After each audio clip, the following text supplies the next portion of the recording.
Hey everyone, and welcome to your favorite YouTube series.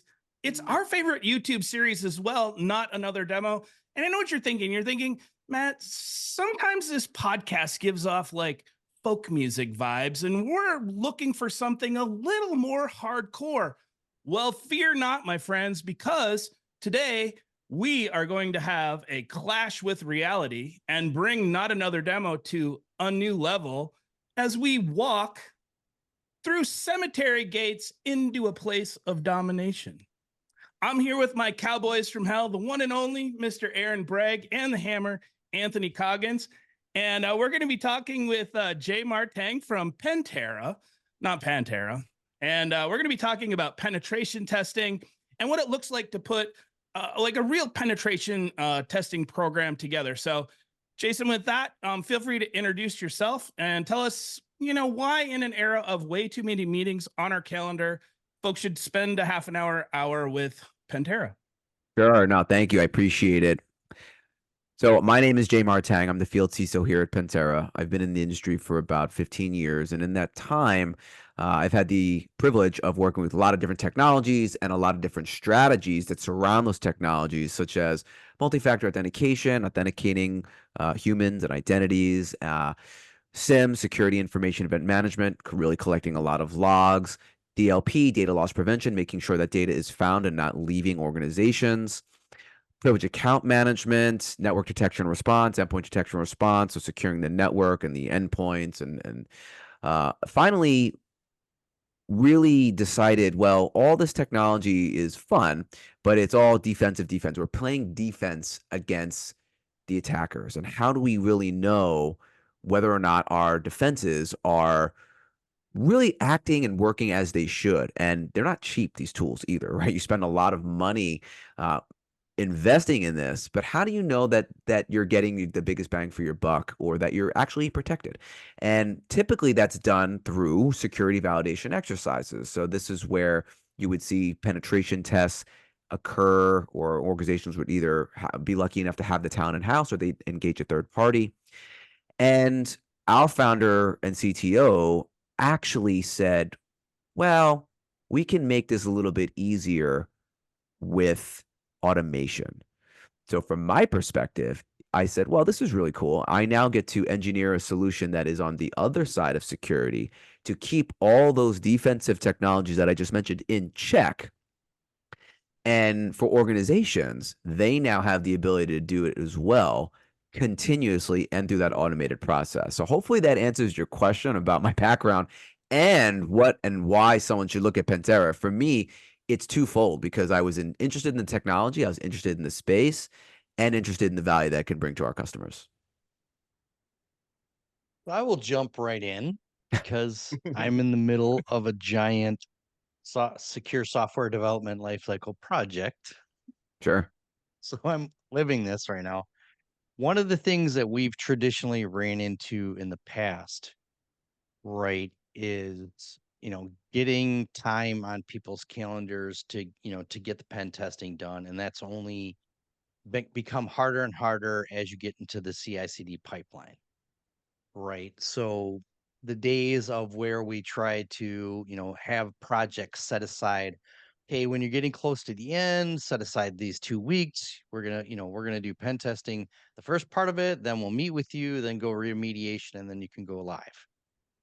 That was fine and worked well back in the day, but now with the challenges of like CI/CD pipelines and stuff, what are you seeing from companies where is that validation changing? Are you seeing, hey, maybe we'll test here and here? What are you generally seeing in the industry as the software development industry as a whole right now? In the industry as a whole, every organizations are trying to shift left and check for security and build that into the process. Now, I think as security professionals, most would agree that you want security built in throughout the whole time. That's what the whole like DevSecOps comes into play. It's easier said than done, of course, because developers want to, get their jobs done, and security is usually trying to get in there and say, well, look, we need to scan or look for vulnerabilities, et cetera. But that's where I see the industry going. It's not necessarily where Pentera plays, but to answer your question, I mean, that's where I see a lot of feedback and a lot of need, both with static code analysis as well as dynamic testing all along the way. And then eventually, when you roll out into production, you can do a final check there as well. So it's almost, again, checking throughout all those stages until eventually it ends up in production. So it's not really, hey, let's set aside, 2 weeks, right? Like you mentioned, it's we really need to integrate this among that pipeline as processes and things continue over time.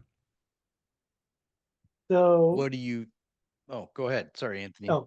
so just having looked at similar platforms before, I've always come out of their demos and kind of presentations as kind of, and excuse my ignorance, but just more kind of like glorified vulnerability management, right? Like you're doing the automated testing of vulnerabilities that you're finding and that kind of thing. How do you kind of respond or say that, well, we're more than that, or this is the value we're actually bringing on top of kind of that vulnerability data that you're bringing to light? No, it's a great question. It's from when we look at offensive exercises, vulnerabilities are a means to an end. The end being acting on objectives, and those objectives are going to change depending on who the threat actor is and the industry vertical, et cetera.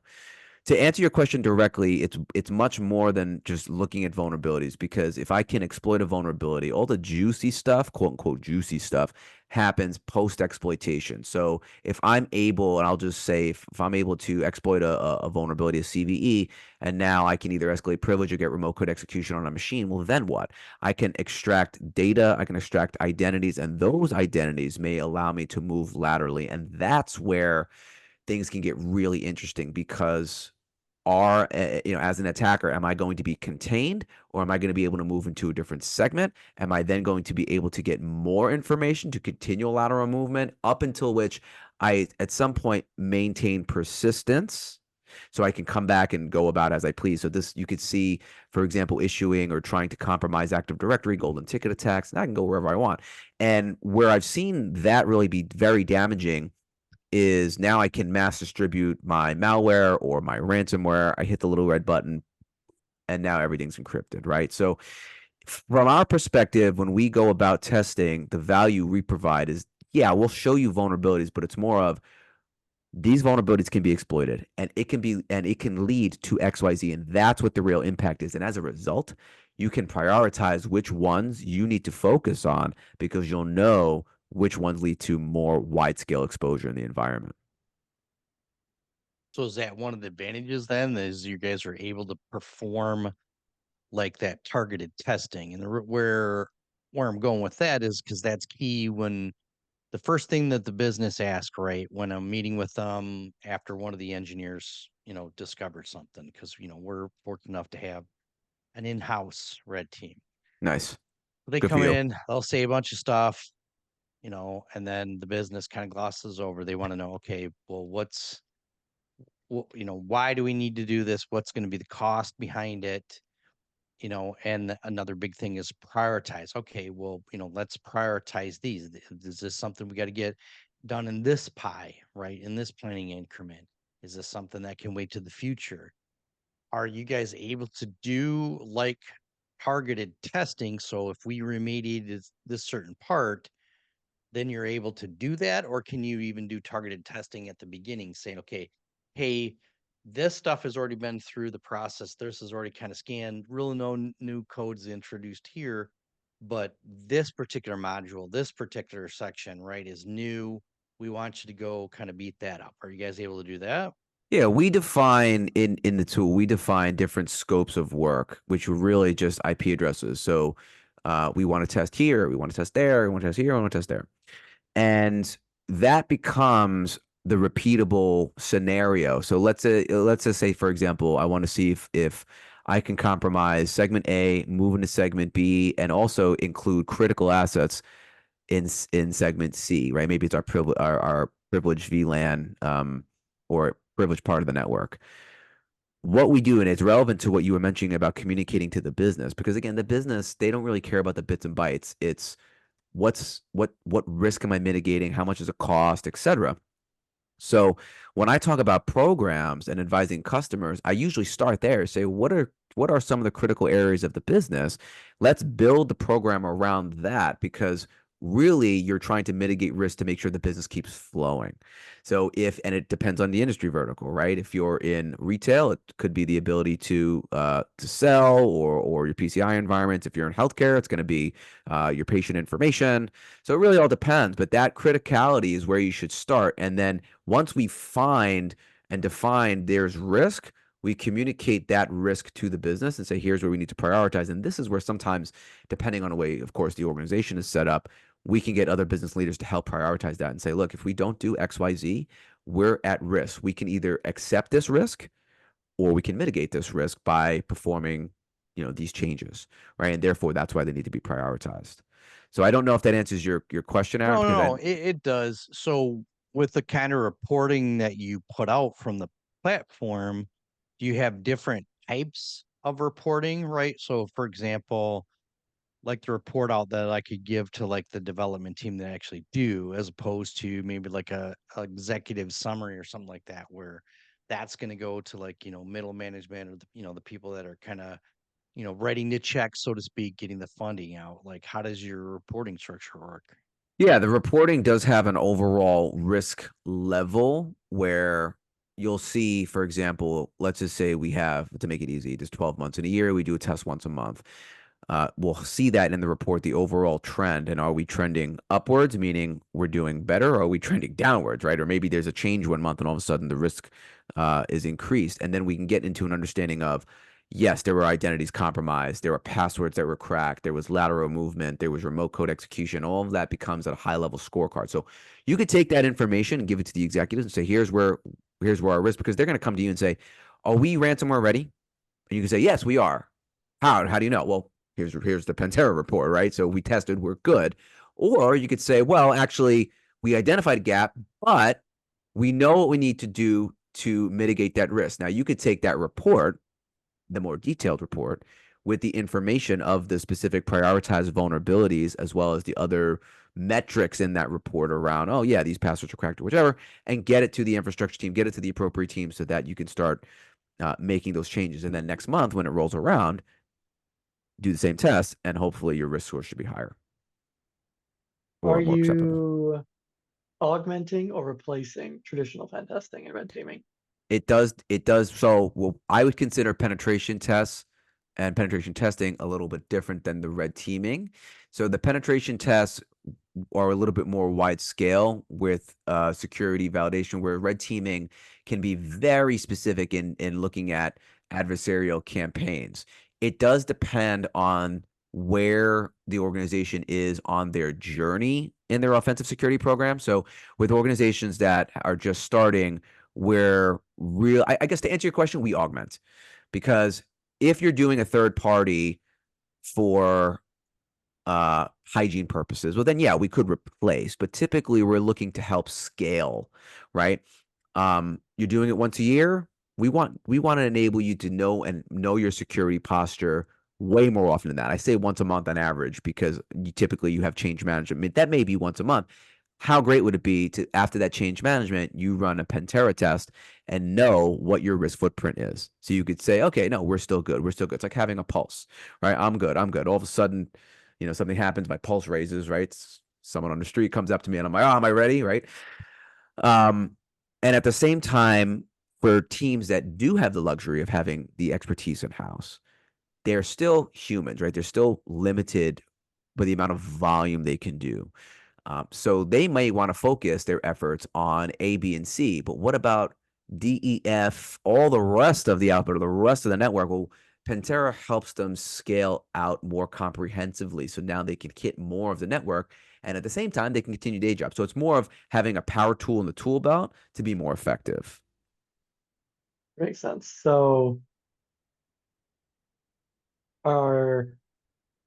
is your technology kind of continuous evaluation, or you mentioned like running tests? So I have to like start here, here's your target, move here, like kind of walk through the life cycle of what A to B looks, or A to Z looks like. So it's interesting, right? You mentioned something that resonates with me, because that is where traditionally couple years ago, the breach and attack simulation market really came into play. But the difference with that is you have to build playbooks with those types of solutions, where you say, oh, okay, I need to build a playbook for this. I need to build a playbook for that. Pentera's approach is a little different, where we'll take, again, just the scope of where you want to test and say, have at it. And Pentera will do as much as it can with the information that's provided. So the Pentera orchestration engine is constantly evaluating the attack paths, and that can change. Like, when you could test for 72 hours, and in the first 70 hours, there's no clues, but all of a sudden there's a clue that flies across. It could be an identity or something that when Pentera consumes, it now actually starts to run rampant because it got that idea. Here's a real life example. So we were doing a proof of value in an organization, and Pentera, like I mentioned, listens. It has rogue services that are listening. So it just listens the same way an attacker would, right? Just sits and sees if there's information that could be compromised. And all of a sudden, I picked up SA, the privileged account for SQL, the SQL database. I picked up a root account. I picked up some domain accounts, and they were all coming from the same IP. So I went to my customer. I said, guys, what is this IP address? Because I have all these identities coming in. They said, oh, that's I won't name the technology. It was a technology that was going out to try and do enumeration of devices, and it was trying to do it to authenticate. So it was trying, and Pentera was just like gobbling it all up and not responding, but taking. So they was like, oh, I'm not getting responses, try this account. I'm not getting responses, try this account. And Pentera was like, ha, right? It got all these accounts. And then I said, well, Pentera's gonna run rampant now. And that's exactly what happened. Now, in this case, right, it was Pentera that was consuming the information. Could you imagine if it was an actual attacker just waiting? It would have all these identities and highly privileged accounts, and it would just go out and attack. And this is to circle back to your question, right? You were like, well, what does it look like? Is it continuous? You can just set up these different scenarios, like I mentioned, segment A, segment B, segment D, and just have it as background scope where you could schedule it and say, all right, at the end of the month, kick it off. At the end of the month, kick it off. But that mindset of continuously and waiting and reevaluating attack paths, that's the big difference, and that's how the tool operates. So what maturity level would you say an organization needs in order to have this tool or take advantage of it, right? Because if I don't have a vulnerability management program at all, like this tool is going to be valuable, right? Because you're just going to see everything. We're never patching, so like it would be kind of duplicative, I think. So what do you need in order to be successful with this tool? What you need someone on the security team, right? Someone who has an understanding of, but that's table stakes, right? I would say that's the beauty of it, and especially it was for me. I didn't want to work for an organization or a company that had a very niche target audience. So I saw this and I said, wow, every organization has information they need to protect. Every organization is going to run some type of penetration test or offensive security exercise. Like I mentioned earlier, some organizations may just be starting the journey, and some organizations may be very mature. And I think there's value with both. So, to answer your question, what do you need? You just need someone who understands. I think here's what's critical. You need to understand what's critical to your business. You don't want to just run stuff. Security needs to enable the business and protect the business. So that's all we really need is an understanding of critical infrastructure, critical assets, and then we can start testing. I would say that vulnerability management is still a necessary component because that's what patch management is for, right? Patch management will find those CVEs, whichever, but Pentera allows you to hone in and prioritize those vulnerabilities. What is the most exploitable, and what would the attackers use? And that's the value. So I think for a lot of organizations, and all the companies that I work with, I mean, everybody talks about getting pen tests or having pen tests, or we do yearly pen tests, et cetera. But, I always liken it to like security awareness training, right? We give people 3 days of security awareness training and expect them to be security experts for the rest of the year. I think that once a year penetration testing seems kind of the same to me, right? Like, okay, there's 11 other months that you don't know exactly where you stand. So I guess if I'm someone, let's say I'm an organization, I've been doing this yearly pen testing, but I would like to build out an actual penetration program. Like, what are some of the internal conversations that someone should have maybe before they talk to you or in conjunction with talking with Pentera? Like, where does the mindset need to be to help someone in security like sell the idea of a program to their leadership? Yeah, I think the first question I always ask is, what are you doing today? That's where you need to start, because the business at some point, if they're not doing any penetration testing, it's different than if they're doing it once a year. I'll tell you why. Because if they were doing it once a year, they see some value. So there is, oh yeah, we need to do this once a year. Then it becomes a conversation of once a year is not enough, kind of like what you said. So let's start with the conversation of nothing at all. If you're not doing anything at all, the conversation you need to understand is, well, we don't know true exposure or what attackers can do. And if we're trying to get an understanding of risk, why not look at the network through the lens of the attacker? I put on my attacker glasses on, and I know exactly what's going to be able to occur. Therefore, it'll help prioritize my efforts and make my life a little bit easier, because I'm focusing on the things that matter. If it becomes of, we want to do this more often, the conversation should focus to, well, or switch to, how often are we changing things in the environment? So we issue a state of pen testing survey every year. For 2024, just came out a couple months ago. And admittedly, businesses admit that they only do it once a year, but the environment's changing way more often than that. And that's the conversation you need to have, is of, how often are we introducing new infrastructure? How often are we introducing new identities? How often are we introducing new policies? These are all variables that can fundamentally change our risk. And if we understand that, well, then we need to test a little bit more often. We can either reallocate funds from the traditional pen testing budget to now focus on a tool like Pentera to bring this inside in-house. How do you guys license today, right? Are you guys per seat, per test? Like, how are you pricing your product today?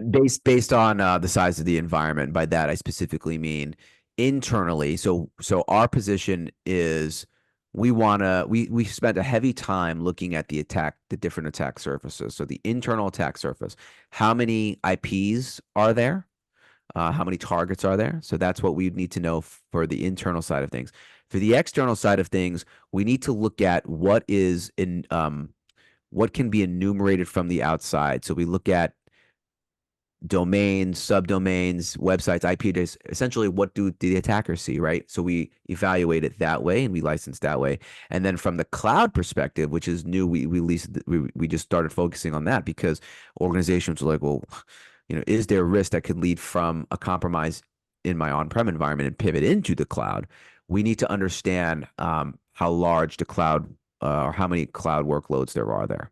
So that's how we price, to answer your question. It's not based on tests, not based on users. It's simply the size of the estate. Talk a little bit from like a pre-sales perspective of, we have the first meeting with Pentera. Is there a POC process? What does that look like? How long does all of that take? And then maybe a little bit post-sales, like, what does your post-sales support look like in terms of ensuring that your customers are getting the most out of the platform? Wow, do I appreciate this question? I'll tell you why. So for the longest time when I was working for with other technologies, POCs, POVs, whatever you want to call them, it was kind of an extensive process, right? So typically what we do is we'll get on a call with you. We'll want to understand what you're currently doing, what are your challenges, what are your pains, right? We need to understand that, because we need to understand where we're going to add value.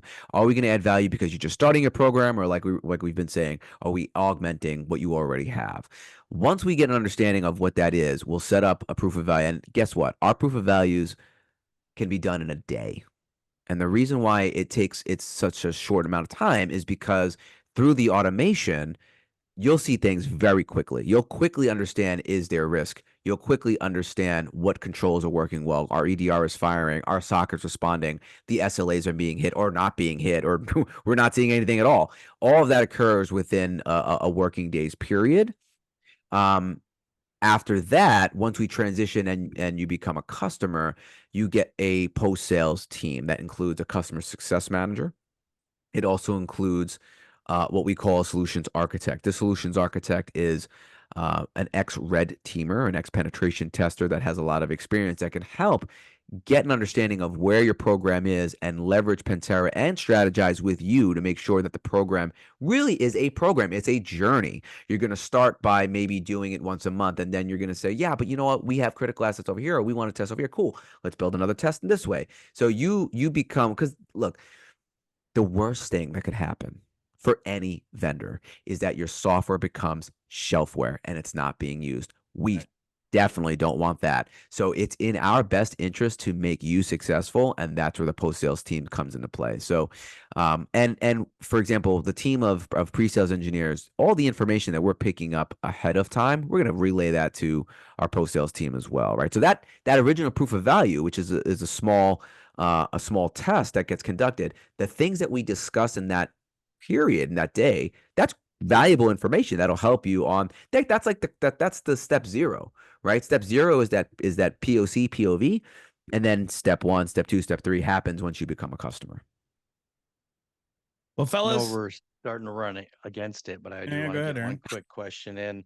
Are you starting to see a lot of more resiliency testing, right? Because obviously, us in healthcare, we're getting that question by leadership because of things like obviously Change Healthcare had massive impact on us. The local one, Ascension, had impact on us.